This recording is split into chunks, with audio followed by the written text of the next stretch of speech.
Student, our today's point is economic policies of the British. Since ancient time, there were invention in India. तो एनिशियन time means प्राचीन भारत से हमने देखा है कि इंडिया में आक्रमण हुआ है. Many invaders settle in India. तो बहुत सारे जो इन्वेडर्स है वो इंडिया में सेटल हुए हैं. And they are absorb in the Indian culture. They have observe in the Indian culture even those they rule here. They have rule here. Here, they never made any changes in the basic Indian economic system. But they don't change our economic system. It means उन्होंने हमारी economic system को change नहीं किया. But the Britishers were an exceptions. लेकिन Britishers ऐसे नहीं थे. England was a modern nation due to industrial revolution. तो इंग्लैंड एक क्या है, मॉडर्न नेशन है इंडस्ट्रियल रिवॉल्यूशन से. कैपिटलिस्ट इकोनॉमी मीन्स भांडवलशाही अर्थ prevailed, hence they include an economic system in India in England. Hence they include an economic system in India which was conducive to economic system in England.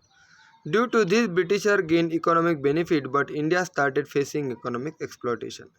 तो उन्होंने क्या किया, जो economic system है India में वो कैसे बनाई, जैसे इकोनॉमिक सिस्टम थी इंग्लैंड की. Due to this Britisher gain economic benefit.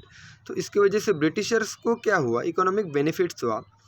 But India started facing economic exploitation. But India में क्या हुआ, जो इकोनॉमिक एक्सप्लॉयटेशन था वो स्टार्ट हो गया. Land revenue policy. Land revenue policy ज़मीन महसूल जो धोरण था वो कैसा था वो देखेंगे. Before the British rule, British rule के पहले the village economic system was self sufficient. Village system was self sufficient at that time.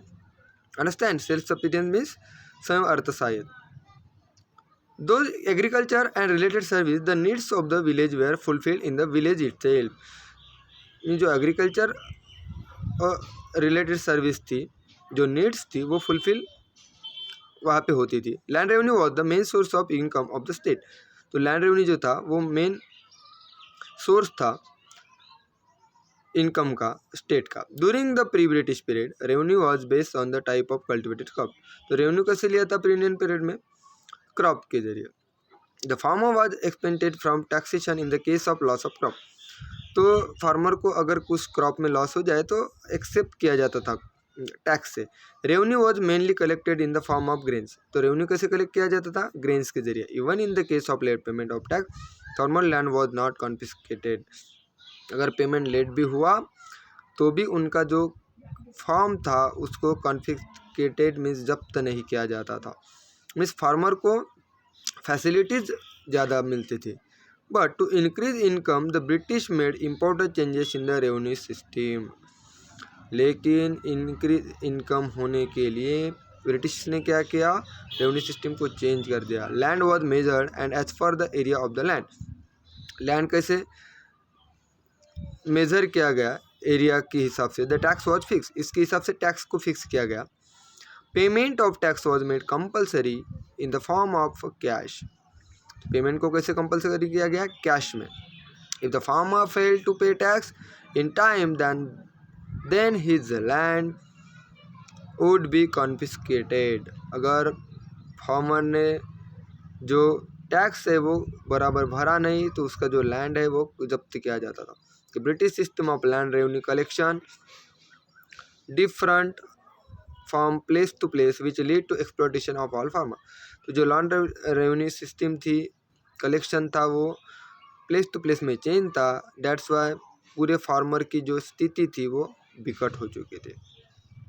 Consequence of a new land revenue system. नवीन जमीन महसूल धोरण कैसा था वो देखेंगे.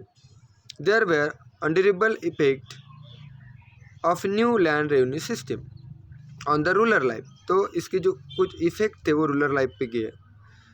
For payment of tax Indian farmers started selling the crop at water price is receive. तो payment जो टैक्स का भरने के लिए इंडियन फार्मर क्या करते थे, started selling the crop at water price is receive. जो भी कुछ प्राइस मिलती थी उसमें वो बेच देते थे क्रॉप को. The merchant and broker started purchasing their goods. तो मर्चेंट और ब्रोकर क्या करते थे, वो गुड को परचेस करते थे. एट मिनिमम रेट में वो परचेस करते थे। At certain times the farmer had a mortgage his land to the money lender for arrangement of money. तो मनी के अरेंजमेंट के लिए जो फार्मर थे वो क्या करते थे, मनी लेंडर को वो मॉर्गेज कर देते थे। To pay the tax, arrangement of money to pay the tax means tax को पे करने के लिए वो मनी के अरेंजमेंट करने के लिए अपने लैंड को वो मॉर्गेज करते थे। फार्मर बिकम बैंकरप्ट, इसलिए फार्मर क्या बन गए, बैंकरप्ट बन गए, कर्जबाजारी बन गए। In the case of non repayment of loan the farmers had to sell his land. तो अगर पैसे नहीं हुए तो फार्मर क्या करते थे, अपने लैंड को सेल कर देते थे, बेच देते थे। Farmer was exploited by the government, तो गवर्नमेंट से फार्मर को क्या हुआ, एक्सप्लॉइट किया गया। जमींदार, मनी लेंडर्स एंड मर्चेंट, जमींदार ने भी वही किया, मनी लेंडर ने भी किया और मर्चेंट ने भी किया। इस तरह से फार्मर को बहुत ज़्यादा परेशानी एट दैट टाइम हुई। कमर्शियलाइजेशन ऑफ एग्रीकल्चर मीन्स खेत का व्यापारीकरण कैसे हुआ देखेंगे। Initially food grains were cultivated by the farmer, तो फूड ग्रेन जो है वो कल्टिवेट कौन करते थे, फार्मर करते थे। It is use to fulfil their domestic needs as well as the needs of the village, mean हमारी जो डोमेस्टिक नीड है और विलेज की जो नीड है इसके हिसाब से फार्मर क्या करते थे, ग्रेन को कल्टिवेट करते थे।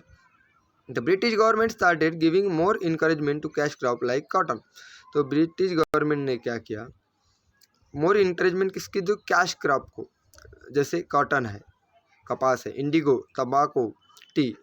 The process of giving stress on cultivation of profit giving cash crop instead of food grain is known as the commercialisation of agriculture. तो इसको ही बोलते हैं खेत का व्यापारीकरण। मीन्स जो इंडिगो है, कॉटन है, टोबैको है, टी है, ये क्रॉप लगाने को कहा गया क्योंकि ये कैश क्रॉप था। इसके वजह से फूड ग्रेन की वैल्यू कम हो गई और कमर्शियलाइजेशन एग्रीकल्चर स्टार्ट हो गया।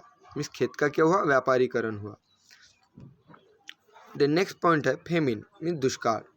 From 1860 to 19 India face great famine but the British ruler did not take much effort to overcome it.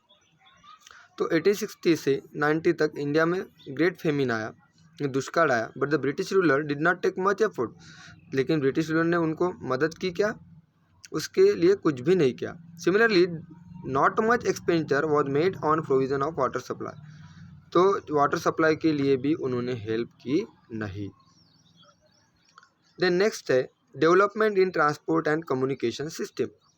For increase in trade and convenience of administration the British develop modern facility like transport and communication in India.